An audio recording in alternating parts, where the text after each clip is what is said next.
एक है मेरे पुत्र, मेरी बुद्धि की बातों पर ध्यान दे, मेरी समझ की ओर कान लगा, जिससे तेरा विवेक सुरक्षित बना रहे और तू ज्ञान की रक्षा करे। 3 क्योंकि पराई स्त्री के होठों से मधु टपकता है और उसकी बातें तिल से भी अधिक जश्नी होती हैं। 4 परंतु इसका परिणाम नाग और नाग के समान कड़वा और दोधारी तलवार के समान पैना होता।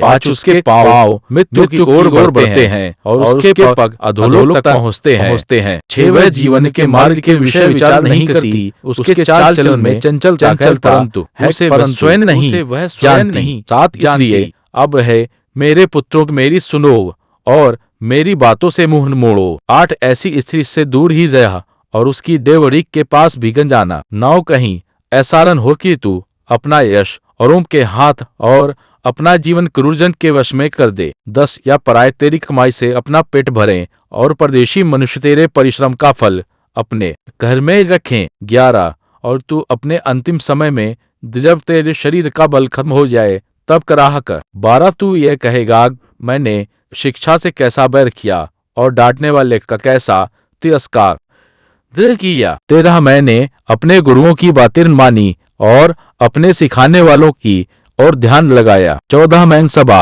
और मंडली के बीच में पूर्ण विनाश की कगार पर जा पड़ा। 15 तू अपने ही कुंड से पानी और अपने ही कुएं के सोते का जल पिया करना। 16 क्या तेरे सोतों का पानी सड़क में और तेरे जल की धारा चौकों में बह जाने पाए। 17 यह केवल तेरे ही लिए रहे और तेरे संग अनजानो के लिए न हो। तेरा सोता धन्य रहे और अपनी जवानी की पत्नी के साथ आनंदित रह। 19 वह तेरे लिए प्रिय हिलनी या सुंदर सा मणिक के समान हो, उसके स्तन सर्वदा तुझे संतुष्ट रखे और उसी का प्रेम नित्य तुझे मोहित करता रहे। 20 है मेरे पुत्र तू व्यभिचारी पर क्यों मोहित हो और पराई स्त्री को क्यों छाती से लगाए। 20 क्योंकि मनुष्य के मार्ग होगा की दृष्टि से छिपे नहीं है और वह उसके साथ मार्गों पर ध्यान करता है। 20 दुष्ट अपने ही अधर्म के क्रमों से फंसेगा और अपने ही पाप के बंधनों में बंधा रहेगा। 20